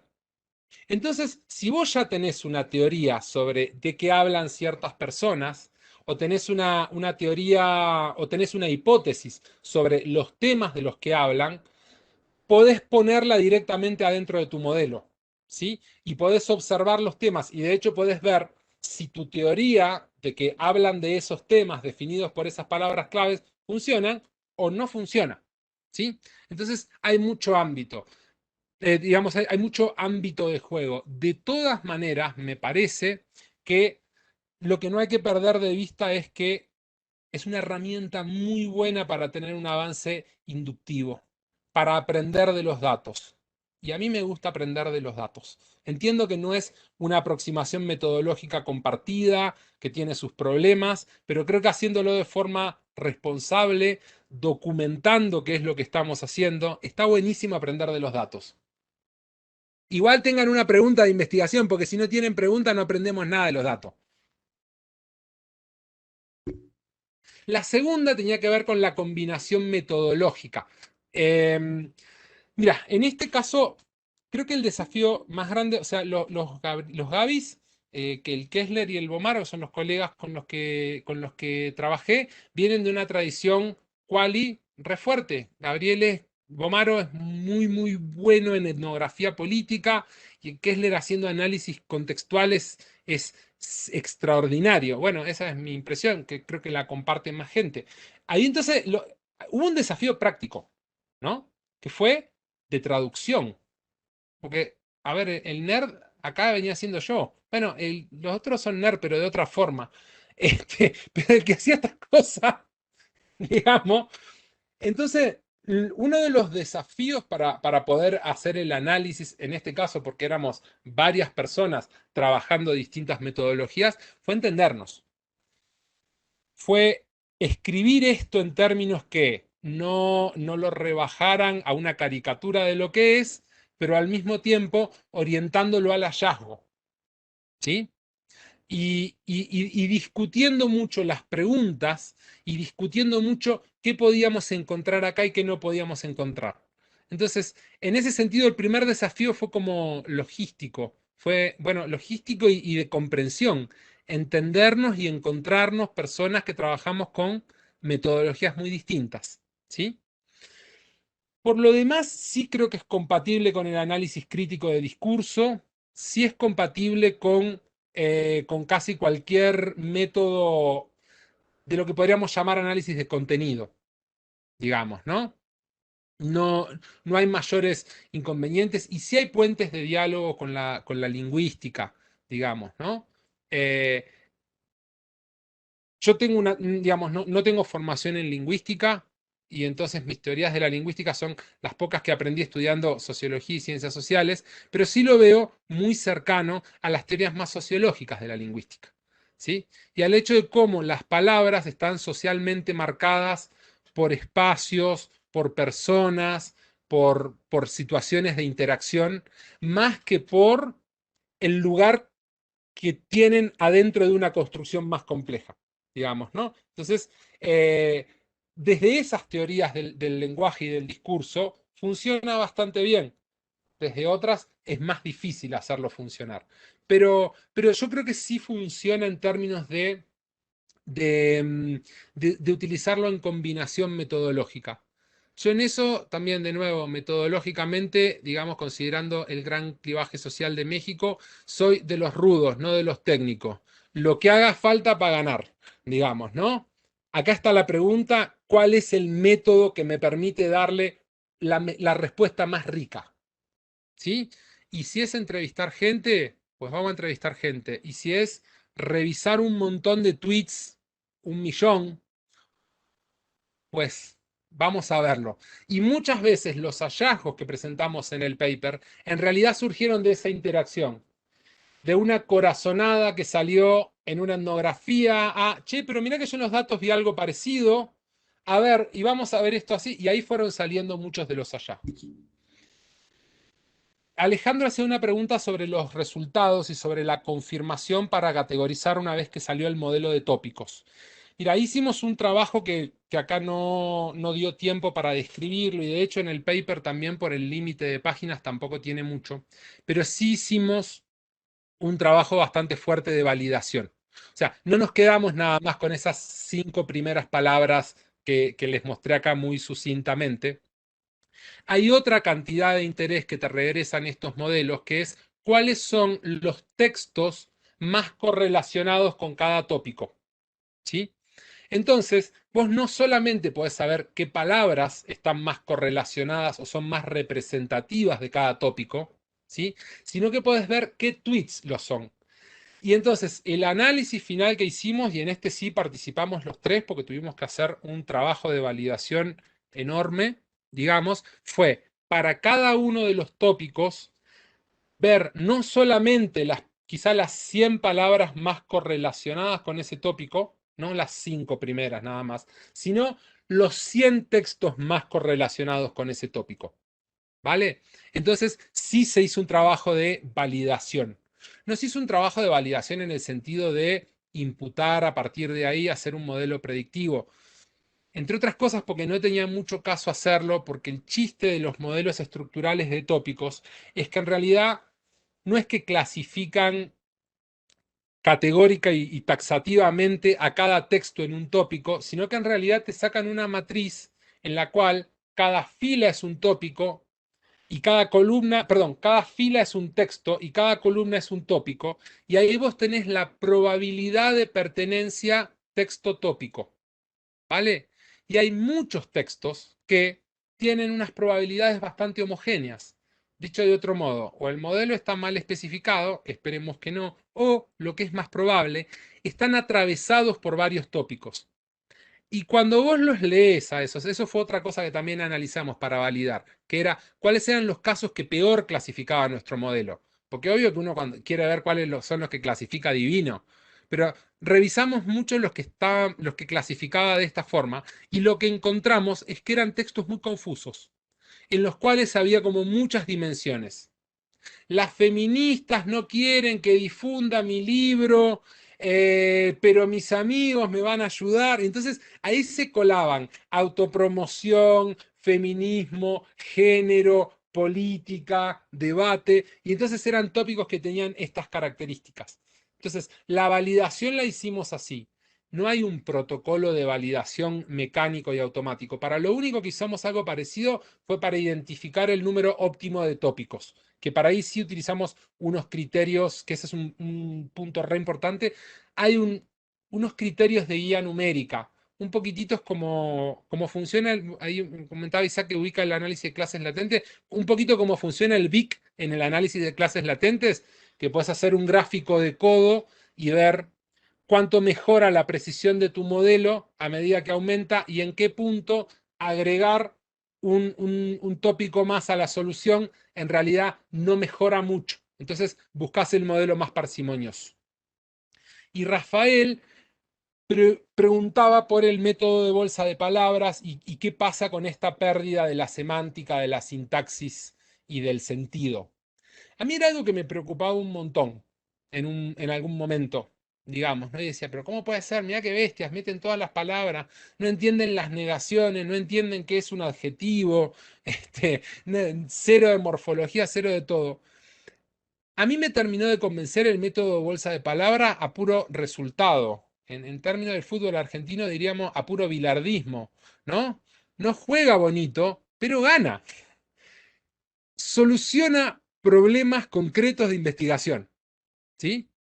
A mí me sorprende, a mí me encantaría que no funcione y que diga, no, es que cada uno es único y repetible y el lenguaje es una construcción constitutiva del ser humano y no sé qué, no sé cuánto. Acá tenés palabra, acá tenés texto, este habla de esto, este habla de lo otro. Y sí. Ahora, esto no es el estado del arte. Otra de las cosas que estaba en la presentación del final es avanzarles un poquitito el estado del arte, comentarles de qué se está haciendo hoy. Estos métodos, el Latent Dirichlet Allocation es de fines de los 90, principios de los 2000. Es decir, es como muy viejo en este campo, ¿no? Las técnicas que están utilizando hoy Google, Facebook, Microsoft y demás, acá no se pregunte por qué universidad lidera esto. Ninguna. Es qué empresa lidera esto. Son las técnicas que se utilizaron quizás hace unos 5 o 6 años. El estado del arte eran los word embeddings. Los word embeddings sí empiezan a recuperar muchísima más información de las palabras. No se basan en método bolsa de palabras, ¿sí? sino que en realidad lo que hacen es analizar ventanas de palabras en un texto. ¿Qué quiere decir ventanas? 5 palabras, y después las 5 que siguen, y después las 5 que siguen. El principio es, por su compañía conocerás a una palabra, ¿vale? Es decir, es ver a una palabra adentro de un contexto. ¿Qué palabras las acompañan? Hacerlo con textos muy grandes, muy re grandes, gigabytes de textos, ¿ok? Y después hacer algo parecido a un análisis de componentes principales de esas relaciones. Y entonces reducirlo a un espacio vectorial denso. ¿Sí? Esta matriz porosa de la que yo les hablaba, reducirlo a un espacio vectorial denso. Eso se empezó a hacer para hacer diccionarios de sinónimos automatizados. ¿No? No diccionario de sinónimos de nos reunimos a discutir cuál es el sinónimo de no sé qué, sino ver qué palabras usadas, digamos, en distintos contextos y acompañadas por otras palabras, podían significar lo mismo, identificándolo a partir de las palabras que los acompañan. Esos métodos ya están avanzando en el campo de la semántica y ya están avanzando en el campo de la comprensión de textos. ¿Hay comprensión de textos? Yo creo que no, y especialistas con mucho más conocimiento sobre el tema creemos que no. Digamos, creen también que no hay comprensión en un sentido fuerte, ¿sí? Ahora, pero yo hice un pequeño ejercicio de word embeddings con este corpus de estos ultraderechistas y es muy lindo porque después hice un bot para ver qué hablaban. Entonces yo les pedía que hicieran una frase, digamos, cuyo sujeto fuera mujer, cuyo sujeto fuera política y demás, y son re interesantes las palabras que sacan, las frases que arman, digamos, ¿no? Hice como un bot de ultraderechistas, entrenándolos con estos ultraderechistas, ¿no? Y anda re bien, funciona. Y te podés llegar a comer que es un texto que escribió esta persona, digamos, ¿no? Ahora no tengo a mano la lista de frases, digamos, que habían salido. Pero entonces ya podés pasar un poco más allá. No vas a tener el nivel de conocimiento que tiene un ser humano hablante competente. Pero los últimos modelos que hay, los que vienen después de los Transformers, ¿sí?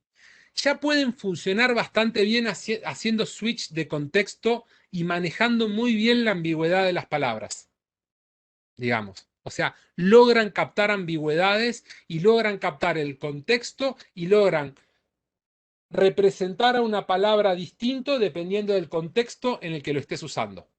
¿Sí?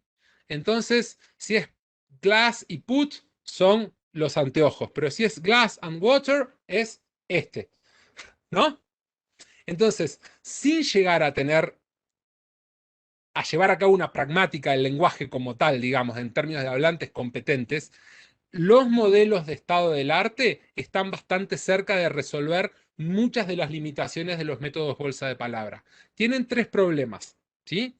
O sea, el primero es que hay que entrenarlos con una cantidad enorme de texto, mucho texto, no puedes usar un corpusito.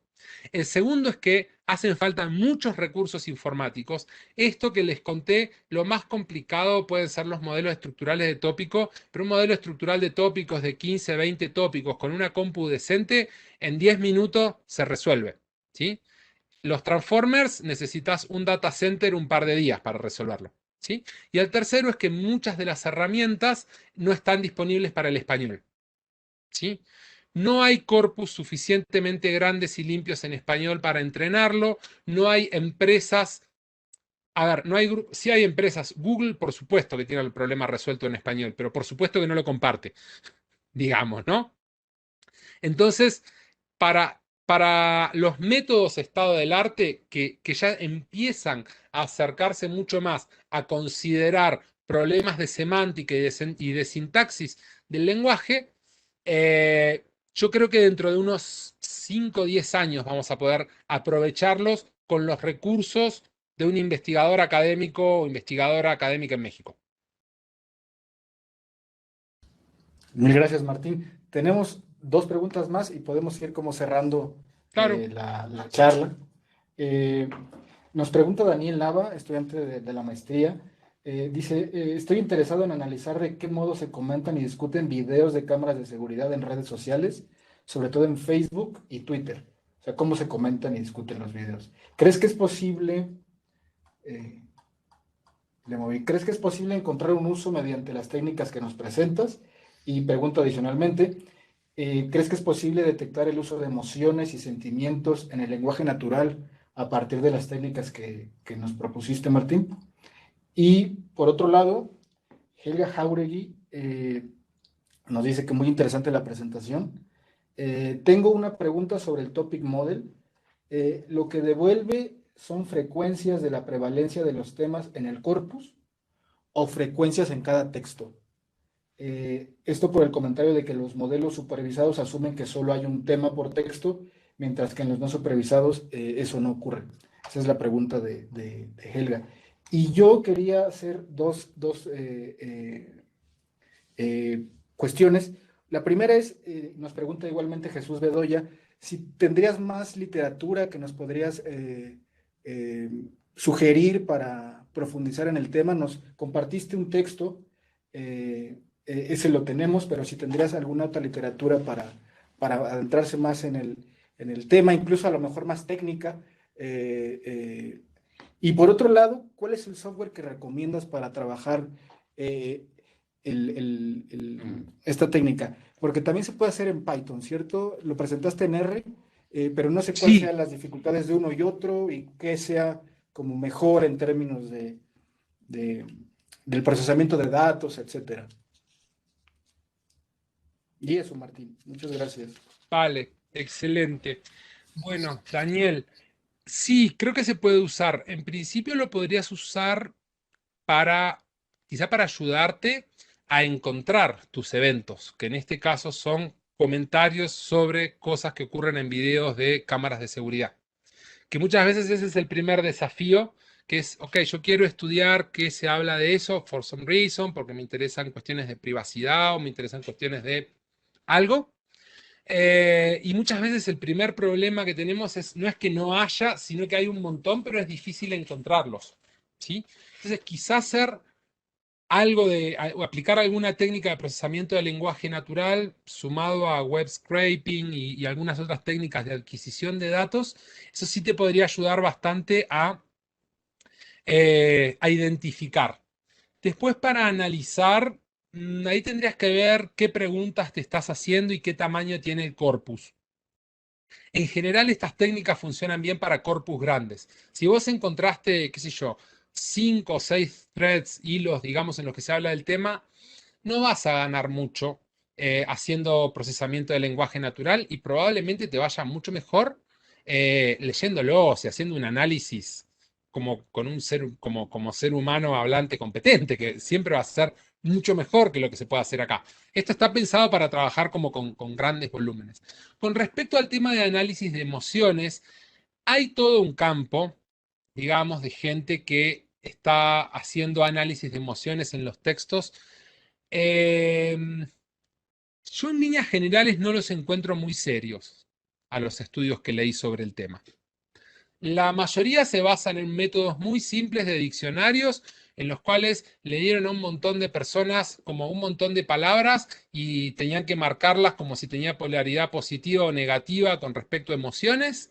Y lo que hacen es tirarle ese diccionario a un texto y entonces ver si un texto tiene una emoción positiva o una emoción negativa. No tiene ningún fundamento teórico y en líneas muy generales es una cochinada. Es una cosa que se inventó para vendérselo a las empresas, porque como les hacen reviews en línea, lo que quieren es decirle, mirá, con mi intervención vas a pasar de tener tanto por ciento de comentarios negativos a tanto por ciento de comentarios positivos. Pero es gente que ya conoce el diccionario con el que trabaja y lo que hace es inflar esas palabras clave y entonces obtener resultados comprobables.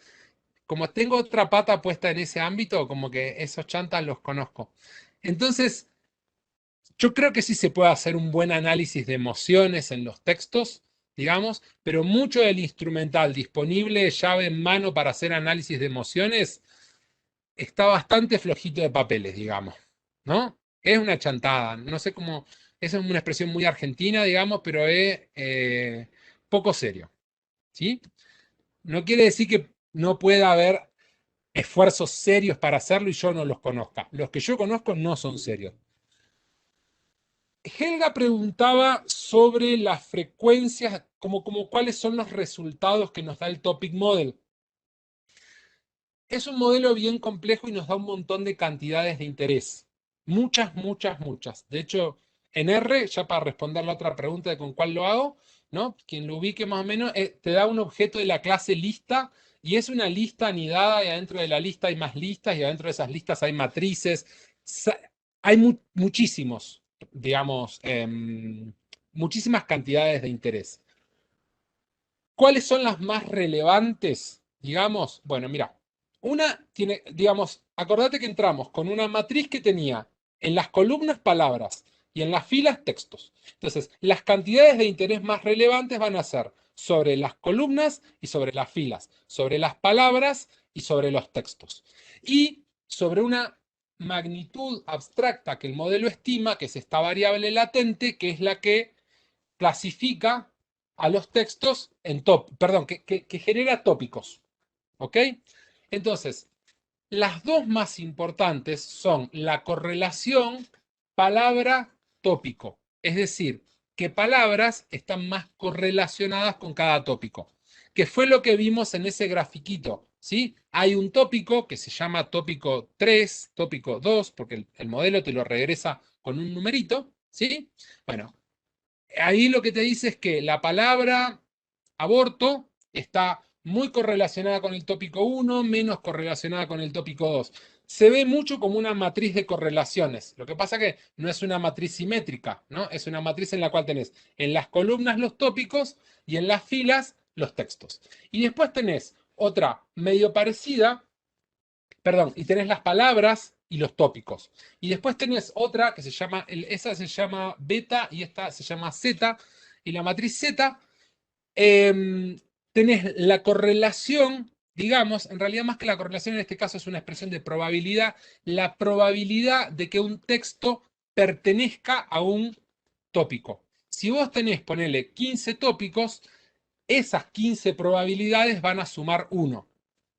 Normalmente, si haces imputación, es decir, si yo quiero decir que este texto pertenece a uno y solo uno tópico, tomás el modal, o sea, cuál es el que tiene la probabilidad más alta. Ahora, el chiste de los modelos estructurales de tópicos es que te permiten modelar no sobre la imputación, es decir, no sobre una clasificación cerrada en la cual un texto pertenece a un tópico, ¿ok? Sino que te permiten modelar sobre la probabilidad de pertenencia a los distintos tópicos. Porque es un modelo de ecuaciones estructurales al fin y al cabo. O sea, genera su propia Y con el modelo de tópicos y después genera el modelo con las covariadas. Es un modelo de ecuaciones estructurales muy simple, digamos, en el cual se resuelve Y simultáneamente con un esquema de covariadas. Pero en esa solución de Y no modelás no haces un modelo categórico, digamos, un modelo logit multinomial, por decirte, en el cual cada elemento es categórico y pertenece solo a una categoría, sino que modelás sobre la probabilidad. Entonces, lo que se modela es la prevalencia. ¿Sí? No sé si eso responde la pregunta. Ahí ya si no hay que como que sí levantarle medio fuerte el capó y ir como al funcionamiento más de adentro de los modelos y ahí sí que no queda mucho tiempo. Sobre el software, se puede trabajar en R, se puede trabajar en Python. Si te interesa la parte como más modernosa, lo que se está haciendo ahora de Transformers, de los modelos BERT, de Roberta y todos estos modelos que tienen unos nombres medios chistosones que le ponen los nerds que los hacen, Python es mejor. Porque casi todas las librerías que hay para Deep Learning, o sea, para redes neurales convolucionales, funcionan mejor en Python y en muchos casos son lo que está en la base de este tipo de modelos. Entonces, si te interesa hacer bots, si te interesa hacer modelos de clasificación realmente sofisticados, Python. R tiene una ventaja, que es que está mucho menos vinculado con las empresas, pero más vinculado con el mundo académico. Entonces, las librerías que hay para R, uno, siempre vienen acompañadas de un paper. Entonces podés citar y podés cumplir con todo como el ritual académico, digamos, de según la metodología definida por fulano, mengana y fulanito de tal, no sé qué, no sé cuánto. Entonces tenés un paper para citar y además generalmente las cantidades de interés que reportan son más relevantes para la academia. Reportan errores estándar, reportan pruebas, digamos, reportan p-value de ciertas pruebas de estadísticos y demás, que por ahí te las pueden pedir en una revista. Entonces, para hacer investigación académica con métodos consolidados y no tan innovadores, R es mucho mejor. Para hacer investigación, digamos, más de vanguardia, pero sobre todo para poder vincularte por ahí más con empresas que están trabajando esto, Python vale más la pena. El punto es que si haces trabajo académico, de estadística más en general y no haces solo esto, R está bueno porque te ayuda a hacer un montón de cosas más, porque también puedes hacer estadística más común y silvestre, puedes hacer modelado lineal, ecuaciones estructurales y ese tipo de cosas con R, que con Python son más distintas, o sea, más difíciles, perdón. Entonces, para hacer trabajo académico es más versátil R. Yo, de hecho, trabajo con R y recomendaría, para alguien que está haciendo un posgrado, recomendaría R. Para alguien que quiere conseguir chamba y que le paguen mucho, Python. Pero no en la academia. Gracias, Martín. Y finalmente, de bibliografía, Martín, Biblio. ¿las puedes Bueno, compartir a lo mejor y nosotros la difundimos? sí, con mucho gusto. Biblio, Perfecto. Biblio en español no hay casi nada. La que hay está en inglés y hay de todo un poco, digamos, ¿no? Me parece que re vale la pena leer artículos aplicados. ¿No? Porque más, o sea, tenés como tres tipos de bibliografía. Los tutoriales y demás, que hay algunos que son buenísimos y que te enseñan el cómo. Los papers que definen los métodos son matemáticamente muy densos. De esos que, si andás derecho, lees de las 15 ecuaciones que tiene, una por día. Digamos, son de esos, ¿no? Son muy, muy, muy densos. Pero hay otros que están muy buenos y que a mí me parece que se aprende mucho, que son los aplicados. Y los aplicados lo que tienen de bueno es que tienen una conexión como muy directa con las ciencias sociales, ¿no? Que es cómo se hizo una investigación y cómo se usó este método para responder a una pregunta de investigación de ciencias sociales, ciencias políticas. Entonces, les voy a mandar un surtidito de eso, para difundirlo. Excelente, Martín. Mil gracias. Bueno, Pues a bueno, ustedes por la se nos acaba el invitación. tiempo. Muchísimas gracias por la presentación, la verdad, muy nutritiva. Y Bueno, bueno, me la discusión alegro. posterior también. No sé si gustas agregar algo más antes de concluir. Nada, no, ya estoy también yo. Me imagino. Claro, eh, claro, claro. y nada, ya nada, me encuentran por Twitter, a veces ando dando vuelta, o me tiran un correo, o en mi micrositio también a veces publico cosas que tienen que ver con esto. Y bueno, nada, un gusto enorme y cuídense, cosas buenas. Sí, Edgar. Perfectísimo. Yo rapidísimo, antes de que se nos vaya Martín, nada más recordarle a la audiencia, el 29 de septiembre tenemos la segunda sesión de este seminario, igual a las 4 miércoles, y en esta siguiente ocasión nos va a acompañar Joanildo Buriti. Nos va a hablar de antagonismo, populismo y la reinserción de una mayoría cristiana en Brasil. Y ahora sí, nada más para reiterar nuestras gracias a Martín Paladino. Gracias, Martín, por esta sesión metodológicamente rica, por supuesto, pero también teórica, incluso epistemológicamente estimulante. Gracias y estamos en contacto, como dice Isaac. Hasta luego, Martín. Gracias. Chao, chao, hasta luego, gracias.